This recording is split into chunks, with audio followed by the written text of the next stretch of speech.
अस्सलामुअलैकुम नाजरीन, आज हम आए हैं पाकिस्तान के मशहूर और नामवर वकील मियां अली इशफाक के घर। मियां अली इशफाक के पास पाकिस्तान के मशहूर ब्यूरोक्रेट्स, सियासतदान, एंकर्स और एक्टर्स के केसेस लड़ने का एजाज़ हासिल है। इनकी दौलत का अंदाज़ा इनकी जदीद गाड़ियाँ और पूरे पाकिस्तान में आली शान घर देख कर लगाया जा सकता है।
इतनी ज़्यादा एनर्जी कहाँ से लेके आते हैं? इतनी शोहरत कमाई, इतना पैसा कमाया, तो क्या अब हम आपको अगले लाहौर बार के इलेक्शन में या मेंबर पंजाब बार कौंसिल के इलेक्शन में इलेक्शन लड़ते हुए देखेंगे? तो अगर कोई ब्यूरोक्रेट फंसा हो किसी केस में, कोई करप्शन के केस में, तो क्या जैसे दूध में से बाल निकालते हैं ब्यूरोक्रेट को उस तरह निकाल लाएंगे? तो एक तरफ कानून का पैमाना और प्रिंसिपल ये है that everybody is equal before the eyes of law, और हर एक को कानून की ही बुनियाद पर सिर्फ जो है इंसाफ दिया जाएगा, ना कि चेहरों की बुनियाद पर दिया जाएगा।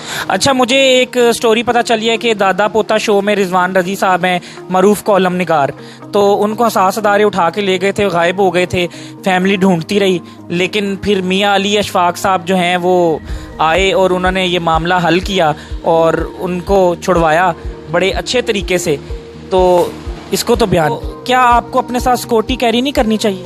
अच्छा सर, मुझे ये बताएं कि अगर एक ब्यूरोक्रेट आपसे रब्ता करता है या कोई फेमस एंकर या कॉलम निगार या पॉलिटिशियन रब्ता करता है, तो आपकी फ़ीस कितनी है? यानी कि अगर आप हमें बताना चाहें, इमरान रियाज खान साहब से आपने कितने पैसे लिए? तो इमरान तो ऐसा आदमी है, उसके लिए फ़ीस क्या, इमरान के लिए अगर किसी जगह पे कोई पैसे खर्च करना पड़े तो मैं खुद भी कर दूंगा, वो मेरा इस तरह का दोस्त है। अस्सलाम वालेकुम नाजरीन, मैं हूं आपका मेज़बान हारिस खोखर, वॉइस ऑफ पंजाब से। आज मेरे साथ जो लॉयर मौजूद हैं वो सिर्फ पंजाब के नहीं, सिंध के नहीं, बल्कि पूरे पाकिस्तान के एक फेमस वकील हैं जो कि ब्यूरोक्रेसी को डील करते हैं, बड़ी बड़ी कंपनीज़ को डील करते हैं, पॉलिटिशियंस को डील करते हैं, बड़े बड़े कॉलम निगार और एंकर्स को डील करते हैं। रिसेंटली इमरान रियाज खान के वकील रहे हैं, DG FIA के वकील रहे हैं, सेनेटर के वकील रहे हैं। और मैं आपको बताता चलूं कि साफ पानी का जो केस था वो इनके पास था, तो बिलाल यासीन पर हमला हुआ था और कहा जाता है कि वो मियां विक्की ने करवाया। मियां विक्की के भी ये वकील हैं और शहबाज गिल पे भी इन्होंने केस किया हुआ है। ये इनसे आज पूछेंगे कि इतने मल्टीटास्किंग ये कैसे कर लेते हैं। कभी कराची चले जाते हैं, कभी इस्लामाबाद चले जाते हैं, कभी ये जो है वो खैबर पख्तूनख्वा चले जाते हैं। तो आपको एक और बात बताऊं, आप सुनकर हैरान होंगे कि वकील जो हैं पॉलिटिक्स में आते हैं, 3, 4, 5 करोड़ लगाते हैं कि हम पॉलिटिक्स में आए, कोई ओहदा ले लें, और उसके बाद हमारे पास बड़े बड़े केस आए ना, ये पॉलिटिक्स में आए। तो ये एक मिसाल है वकला बरादरी के लिए, आप लोगों के लिए मोटिवेशन है कि ये पॉलिटिक्स में आए बगैर करोड़ों अरबों रुपया कमा रहे हैं। जी अस्सलाम वालेकुम। जी अस्सलाम वालेकुम। अच्छा सर, मुझे ये बताएं कि इतनी ज़्यादा एनर्जी कहाँ से लेके आते हैं? देखें, एनर्जी अल्लाह ताला की अता करदा एक आप नेमतों में से एक है। बेसिकली ये एनर्जी आप में सिर्फ उस वक्त आती है जब आप ज़िंदगी में पैशनेट हो के आपके अच्छे ऑब्जेक्टिव्स और गोल्स हों, और फिर अल्लाह ताला से आप मदद मांगें और अल्लाह ताला फिर आपको ये एनर्जी भी अता करते हैं, तौफीक भी अता करते हैं, क़ुव्वत भी अता करते हैं, और इसी की बुनियाद पर फिर आप अपनी रोज़मर्रा की रूटीन कैरी आउट करते हैं। बजा तौर पर जो आपने बातें की हैं, इन तमाम बातों को हासिल करने के लिए आपको ज़िंदगी में बहुत सी सेक्रीफाइसेस, बड़ी हार्डशिप्स फेस करना पड़ती हैं, और आपको अपनी ज़िंदगी की बहुत पर्सनल लेवल पे फैमिली आपकी हार्डशिप्स आप फेस करते हैं, आप सोशल हार्डशिप्स फेस करते हैं। और सबसे इसमें अहम बात यह है कि किसी भी प्रोफेशनल वकील का जो स्केजुअल है वो उसको आर्टिकुलेट या उसको ख़ुद सेटअप नहीं करता, उसको हमारा अदालती निज़ाम या जो हमारी कोर्ट्स हैं उस शेड्यूल को वो सेटअप कर रही होती हैं। तो बहुत से ऐसे हालात हैं जहाँ पे ऐसे सर्कमस्टेंसेस हैं जहाँ पे actually things goes beyond your own control. अच्छा, मैं आपसे सवाल करूँगा कि जैसे कि DGFIA का आपने केस लड़ा, शहबाज गिल के ख़िलाफ़ आपने केस किया हुआ है, यानी हाई प्रोफाइल केस आप लड़ते हैं, चाहे वो किसी पॉलिटिशियन का हो, चाहे किसी ब्यूरोक्रेट का हो, चाहे किसी बड़े बदमाश का हो, तो आप अपने साथ सिक्योरिटी कैरी नहीं करते और माशाल्लाह हमेशा सरखुरू भी होते हैं। तो क्या आपको अपने साथ सिक्योरिटी कैरी नहीं करनी चाहिए? आपने बड़ा अहम सवाल किया कि इस तरह के केसेस जो कि जिनकी नेचर हाई प्रोफाइल या होती है या वो बन जाते हैं, इस तरह के मामलात में आपको प्रोफेशनली अपनी ज़िम्मेदारियां निभाते हुए बहुत से रिस्क जो हैं वो आपके सामने आ जाते हैं, जिसमें सोशल रिस्क हैं, लाइफ रिस्क हैं, और वकील को लाजमी तौर पर ऐसे हालात में, मुश्किल तरीन हालात में पेशावराना ज़िम्मेदारियां निभाते हुए अपनी ज़िंदगी जाने का या खौफ होता है कि आपकी ज़िंदगी जो है उस पर भी कोई ना कोई लाइफ आपकी अंडर सवेयर सिक्योरिटी थ्रेट आती है और आपको प्रिकॉशंस लेनी चाहिए।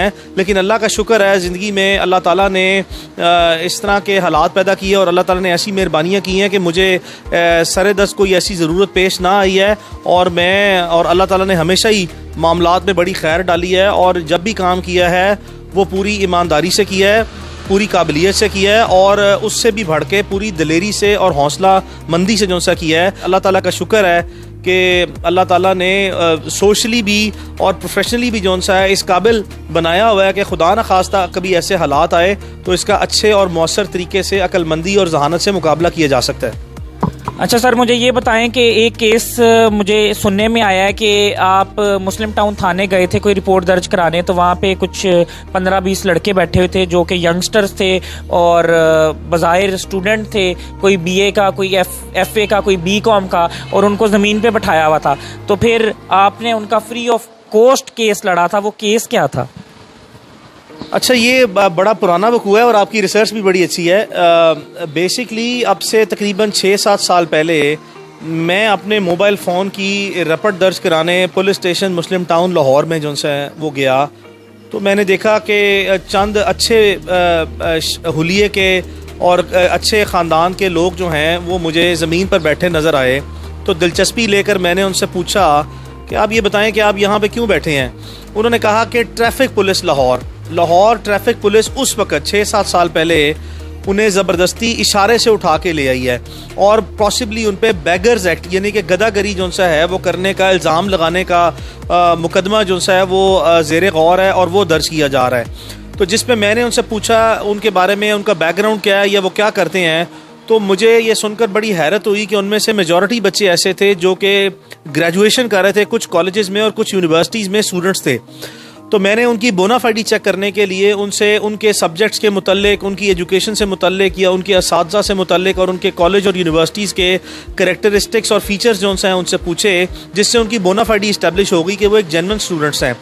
तो मैंने उनसे ये पूछा कि ट्रैफिक पुलिस के पास तो कोई ऐसी पावर्स नहीं है या कोई ऐसा लॉ नहीं है जो उनको अलाउ करे कि वो बजाते खुद ट्रैफिक पुलिस गाड़ियों में, अपनी ट्रैफिक पुलिस की गाड़ियों में किसी को उठा के और पुलिस स्टेशन में ले जाए। इसका दुरुस्त तरीक़ेकार ये होता है कि वो स्ट्रेट अवे लोकल पुलिस को जो सा इन्फॉर्म करते हैं और मुतलका जो इलाकाई पुलिस है या जो पंजाब पुलिस है वो आएगी और वो फिर जो सा इस तरह की खिलाफ वर्जी अगर कोई हुई है तो उस पर कानूनी कार्रवाई कर सकते हैं। तो मैंने फिर उन पे जो वहाँ पे मुतलका जो डीएसपी ट्रैफिक साहब आए हुए थे या जो मुख्तलिफ ट्रैफिक वार्डन से उनसे पहले गुजारिश की कि देखें आपने एक तो गलत काम किया है और ये आपने जो सा है वो एक जुर्म का इर्तिकाब किया, आप ऐसा नहीं कर सकते, आपने अपनी हदूद से तजावुज़ किया है जिस पे आपके खिलाफ डिपार्टमेंटल प्रोसीडिंग भी होंगी। और ये वो बच्चे नहीं हैं जिनको आप सिर्फ फर्जी रस्मी और एक कार्रवाई पूरी करने के लिए और मुकदमात को सिर्फ नंबर्स बढ़ाने के लिए जो सा है गलत मुकदमा दर्ज कर देंगे। ये स्टूडेंट बच्चे हैं जो कि इशारों पे खड़े होके, आपने देखा वाइपर्स जो सा है लोग गाड़ी के शीशे साफ करते हैं, तो ये बच्चे जो सा है जिनके पास जॉब्स नहीं है और दूसरे शहरों से आए हैं तो अपना कुछ ना कुछ पार्ट टाइम जो है 2-4 घंटे काम करते हैं, 200-500 रुपये लेके जाते हैं जिससे इनका गुजारा होता है। तो ये ज्यादती मत करें। बावजूद इसके चूँकि किसी ने अगर जहन बनाया हो कि मैंने कार्रवाई करनी है तो वो इतनी आसानी से नहीं टलते। तो फिर मुझे ज़ाती हैसियत में ये सारी जो सिचुएशन थी उसको पर्सनली जो इनिशिएटिव लेके, दिलचस्पी लेके तो उनके बिहाफ पे रिपोर्ट करना पड़ा। और वो रिपोर्ट करने पर जब इन लोगों ने देखा, सीनियर ट्रैफिक पुलिस अफसरान ने, कि अब इनके खिलाफ मुकदमा दर्ज होने जा रहा है, ये कार्रवाई होने जा रही है, तो फिर उन्होंने ना सिर्फ ये कि अपनी गलती मानी बल्कि ये सारे बच्चे जो से हैं वो पुलिस स्टेशन से इनको रिलीज़ किया गया और वो फिर मामला फहमी से जो सा है वो मसला हल हो गया। अच्छा सर, मुझे ये बताएं कि मोस्टली वकील हैं वो पैसा कमाने के लिए सबसे पहले पॉलिटिक्स में आते हैं, इलेक्शन लड़ते हैं, लाहौर बार का मेंबर, पंजाब बार कौंसिल का 3-4 करोड़ लगाते हैं और फिर 15-20 करोड़ कमाते हैं। तो आप वाहिद ऐसे वकील हैं जो एक I think member Punjab bar council से भी ज़्यादा कमा रहे हैं। और पाकिस्तान में ये समझा जाता था कि अगर वकील ने पैसा कमाना है तो उसको पॉलिटिक्स में आना बहुत ज़रूरी है, लेकिन आप तो एक मिसाल है, एक मोटिवेशन है। ये कैसे आपने किया, सारा बताएंगे? देखें, मैं आपको गुजारिश करता चलूँ कि जो वकला सियासत है, चाहे वो बार एसोसिएशन की है या चाहे वो कोई रेगुलेटरी जो हमारी बॉडी है, डिसिप्लिनरी बॉडी जो बार काउंसिल है, इसका इलेक्शन लड़ने के लिए ये मेरे लिए इंतहाई मायूब बात है कि एक वकील जो कि अब बार काउंसिल के या बार एसोसिएशन के इलेक्शन कंटेस्ट करता है उसको अपनी जेब से पैसे लगाने की क्या ज़रूरत है। तो ये इंतहाई बैड एग्जाम्पल है, बैड ट्रेंड है जो हमने सेट कर लिया है कि हम पैसे कमाने के लिए या शोहरत कमाने के लिए और इन ऑफिस का मिसयूज़ करने के लिए अगर किसी लॉयर के ऑफिस का किसी बार काउंसिल में या किसी भी मेंबर पंजाब बार काउंसिल या पाकिस्तान बार काउंसिल या बार एसोसिएशन के थ्रू अगर उसकी रिस्पेक्ट होती है तो उसका मतलब ये नहीं है कि आप अदालत में जाके जो है अपना इन्फ्लुएंस यूज़ करेंगे। कोई भी लॉयर जो है, being a representative of a bar council और being a representative of a bar association, उसको अदालत में कोई नुमाया मकाम हासिल नहीं हो सकता। बिकॉज देखें, पूरा प्रिंसिपल ऑफ लॉ जो है वो इक्वालिटी पे बेस करता है और जुडिशल सिस्टम जो है वो इसको ठोस तरीके से और मौसर तरीके से देखता है। तो एक तरफ कानून का पैमाना और प्रिंसिपल ये है that everybody is equal before the eyes of law और हर एक को कानून की ही बुनियाद पर सिर्फ जो है इंसाफ दिया जाएगा, ना कि चेहरों की बुनियाद पर दिया जाएगा। तो अगर कोई वकील या एक या एक से ज्यादा वकला या ये जो हमारे रीजनेबली पाकिस्तान में ट्रेंड सेटअप हो रहा है, ये बिल्कुल गलत है और ये नहीं होना चाहिए और इसको सवेरली और सीरियसली डिस्करेज करना चाहिए। ये किस तरह की सियासत है वकला की, और वकला एक ऐसा प्रोफेशन है जिसको आम सियासत से यकीनन मुख्तलिफ रखना चाहिए। ये नहीं होना चाहिए। किसी भी वकील को उसकी मेहनत, उसकी काबिलियत या उसके दलाइल की मौसर होने की बुनियाद पर तो आगे बढ़ने का हक है, लेकिन बार पॉलिटिक्स को बुनियाद बनाकर और अपनी वकालत को एज अ टूल, अपनी मार्केटिंग टूल यूज़ करना, ये मेरी नज़र में इंतहाई गैर मुनासिब चीज़ है। और इसको तमाम वकला कम्युनिटी को मेरी हम्बल सजेशन और हम्बल सबमिशन और हम्बल रिक्वेस्ट यही है कि कलेक्टिवली जो सा है डिस्करेज करना चाहिए ताकि ये एलिमिनेट हो सके। अच्छा सर, इतनी शोहरत कमाई, इतना पैसा कमाया, तो क्या अब हम आपको अगले लाहौर बार के इलेक्शन में या मेंबर पंजाब बार कौंसिल के इलेक्शन में इलेक्शन लड़ते हुए देखेंगे? हारिस भाई, मुझे 13 साल हो गए हैं तकरीबन वकालत करते, और जहाँ तक है कि मैंने बहुत ज़्यादा पैसे कमा लिए हैं, तो पैसे जो सा हैं वो अल्लाह ताला की देन है। आप मेहनत कर रहे हैं तो अल्लाह ताला आपको उसका फल प्रोफेशनली भी, सोशली भी और फाइनेंशली भी आपको जो है वो उसकी आउटकम हमेशा अच्छी मिलती है। लेकिन अभी मैं ज़ाती तौर पर ये समझता हूँ कि मैं पूरी कोशिश कर रहा हूँ कि मुझे हमेशा अपना प्रोफेशनल स्टैचर जो सा है वो नोबल लेवल पे और अच्छे लेवल पे, सबमिसिव लेवल पे जो सा है इस इस मकाम पर लेके जाना है जहां पर मैं भी अपने आप को किसी अच्छे और काबिल वकील में शुमार करने की कोशिश कर सकूं। अभी मैं सिर्फ मेहनत कर रहा हूं और कोशिश कर रहा हूं कि अल्लाह ताला मुझे प्रोफेशनली जो सा है वो ग्रो कराए, और जब मेरी एक रीजनेबल सेटिस्फेक्शन लिमिट जो है वो हो जाएगी, तो अगर अल्लाह ताला ने जो सा है वो तौफीक दी और मौका दिया, तो जब कभी मुनासिब वक्त होगा तो यकीनन जो है वो बार एसोसिएशन या बार काउंसिल के किसी भी प्लेटफॉर्म पे जो सा है इलेक्शन लड़ने में कोई हर्ज नहीं है। और आप यकीन करें, कभी भी अगर मेरा दिल किया या मैंने मुनासिब समझा या वो वक्त आया कि जब मैंने इलेक्शन लड़ना है, तो आप यकीन करें कि आप मुझसे एक्सपेक्ट ना करें कि मैं अपने पैसे जो हैं, जो मैंने अपनी ज़िंदगी में कोई हलाल कमाई की है, तो वो मैं गैर ज़रूरी तौर पर जो सा है मज़ीद पैसे कमाने के लिए या मज़ीद शोहरत कमाने के लिए जो सा इस तरह के चीप स्टंट्स पुल करूँगा।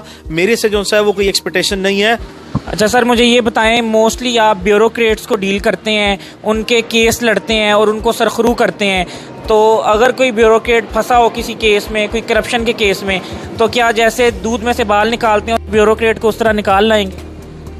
इसमें कोई शक नहीं है कि मैं पाकिस्तान में सबसे ज़्यादा या रिकॉर्ड नंबर ऑफ ब्यूरोक्रेट्स को पूरे पाकिस्तान में रिप्रेजेंट करता हूं, जिसमें यकीनी तौर पर प्रोविंशियल गवर्नमेंट के जो ऑफिसर्स हैं, जो CSP ऑफिसर्स हैं, जो पूरे पाकिस्तान में डिफरेंट ग्रुप्स में से हैं, चाहे वो PES है, चाहे वो PSP है, चाहे वो ऑडिट एंड अकाउंट्स हैं, चाहे IRS है या कस्टम्स ग्रुप है या फॉरेन ऑफिस एक्सेट्रा एक्सेट्रा, इनको रिप्रेजेंट करता हूं। तो ये कतई तौर पर गलत तासुर है कि इनको दूध में से बाल से नहीं निकाला जाता। ये एक बहुत ज़्यादा मुश्किल काम है, इंतहाई मेहनत तलब काम है, इंतहाई बारीकी का काम है। और हमारी स्टेट पॉलिसी ये है कि अगर किसी शख्स ने करप्शन की हो, तो हमारी जुडिशल पॉलिसी में जो हमारी जुडिशल प्रैक्टिसेस हैं, आप यकीन करें उसमें कतई तौर पर ऐसा नहीं है कि आपको किसी भी शख्स को दूध में बाल की तरह निकाल लेंगे। ये इंतहाई बारीक बीनी का काम होता है, ट्रायल लॉ। और आप यकीन करें ये बिल्कुल ऐसा ही है। मैं सादी ज़ुबान में आपको बताऊं, जैसे कि आप बाईपास करते हैं ना, हार्ट सर्जरी करते हैं, तो कहा जाता है कि वो इतना नाजुक किस्म के मराहल होते हैं कि अगर आप किसी भी जो सर्जन है, जो सर्जरी कर रहा है, उसका हाथ ज़रा सा हिल जाए ना, तो किसी भी शख्स की जान जाने का अंदेशा होता है। तो ये बहुत मुश्किल काम है। ये फिर अगर आप अपना काम पूरी ईमानदारी से और अच्छे तरीके से करें और पूरी कमिटमेंट, फुल कमिटमेंट जो उनसे दिखाएं, तो फिर अल्लाह ताला अगर इसमें बरकत डाल दे, तो ये अल्लाह ताला की मेहरबानी होती है कि अल्लाह ताला आपकी मुकद्दर अच्छे कर दे और आपके क्लाइंट को भी रिलीफ करे और मिले, और आपको भी जो है वो उससे इज्जत मिले। अच्छा सर, मुझे ये बताएं कि अगर एक ब्यूरोक्रेट आपसे रब्ता करता है, या कोई फेमस एंकर या कॉलम निगार या पॉलिटिशियन रब्ता करता है, तो आपकी फ़ीस कितनी है? यानी कि अगर आप हमें बताना चाहें, इमरान रियाज खान साहब से आपने कितने पैसे लिए? देखिए, मैं एक तो ये कि जो फ़ीस का सवाल है कि मैं किससे कितनी फ़ीस लेता हूँ, ये भी एक प्रिविलेज कम्युनिकेशन है, तो उसको मैं जेनेरिक्स में यानी कि जनरलाइज तो कर सकता हूँ, लेकिन स्पेसिफिकली किसी एक क्लाइंट के बारे में कि कौन शख्स है, उसका क्या केस है, वो क्या लेके आया, उसके क्या कैरेक्टरिस्टिक्स और फीचर्स हैं, तो उसकी पर्टिकुलर फ़ीस या फिगर तो मैं कोट नहीं कर सकूँगा। और जहाँ तक बात है इमरान रियाज खान की, तो इमरान मेरा बचपन का दोस्त है और मेरा सबसे करीबी दोस्तों में से he is one of my best friends. और बज़ाहिरन फ़िज़िकली तो जो सा है वो हम दो मुख्तलिफ अफराद हैं या हमारे दो मुख्तलिफ घर हैं, लेकिन इमरान के साथ मेरा इस तरह का रिलेशनशिप है कि जैसे हमारा एक अपना ज़ाती घर है। तो इमरान तो ऐसा आदमी है, उसके लिए फ़ीस क्या, इमरान के लिए अगर किसी जगह पे कोई पैसे खर्च करना पड़े तो मैं ख़ुद भी कर दूंगा। वो मेरा इस तरह का दोस्त है। मैं सिर्फ अपनी प्रोफेशनल रिस्पॉन्सिबिलिटी में इमरान का लॉयर नहीं हूँ, मेरा वो भाई है, दोस्त है। मैं उसके शाना बशाना नहीं चल रहा, बल्कि मेरी कोशिश है कि उसकी ज़िंदगी में अल्लाह ताला उसको हर किस्म की तकलीफ़, परेशानी से और इस तरह के मुश्किल हालात से बचाए। लेकिन चूँकि आ जाते हैं, और उसकी और मेरी एक आदत मुश्तरका है कि अल्लाह ताला ने जब भी ऐसे हालात आए हैं तो बड़ी मर्दानगी से और बड़ी दिलेरी से हमने अल्लाह से दुआ मांग के उनका मुकाबला किया है। तो मेरी कोशिश ये होगी कि अल्लाह ताला इमरान को किसी भी मुश्किल और परेशानी से बचाए। और जहाँ तक उससे फ़ीस का सवाल है, तो इमरान रियाज खान से फ़ीस का सवाल पैदा नहीं होता, ये मेरा नज़रिया है। लेकिन मुझे उसका भी पता है, वो भी मेरा ही दोस्त है, बचपन का दोस्त है। वो भी कभी ना कभी जो है ना, वो इमरान रियाज खान मेरे साथ भी जो है किसी सूरत में फ़ीस किसी गिफ्ट के सूरत में यानी कि आपको रिटर्न कर दी जाएगी। मुझे उसकी आदत का पता है, वो ज़िद्दी आदमी है, वो खुदार आदमी है। तो ये मैं, उसने अपना काम करना है, मैंने अपना काम करना है, मैं रेजिस्ट करूँगा, लेकिन वो मेरे साथ अपना भाई बंदी में ताल्लुक़ निभाते हुए ज़रा आगे चलेगा। तो कुछ मुश्किल हालात जो है वो हमारे दरमियान अल्लाह न करे पैदा होने का खदशा है। अच्छा, मुझे एक स्टोरी पता चली है कि दादा पोता शो में रिजवान रजी साहब हैं, मरूफ कॉलम निगार, तो उनको हसास अदारे उठा के ले गए थे, गायब हो गए थे, फैमिली ढूंढती रही।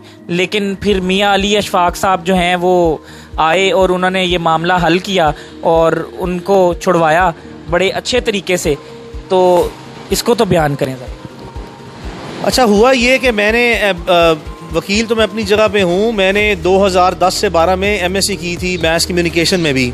तो रिजवान रज़ी एक एंकर पर्सन भी थे, हैं भी, दादा पोता शो रेडियो पे बहुत ज़्यादा फेमस शो है, और फिर कॉलमनिस्ट भी हैं। तो ये न्यूज़ चली सारे पाकिस्तान में, एक तासुर बन गया कि हसास इदारों ने या नामालूम अफराद ने रिजवान रज़ी साहब को जो है वो शायद डिटेन कर लिया है या उनकी कस्टडी ले ली है।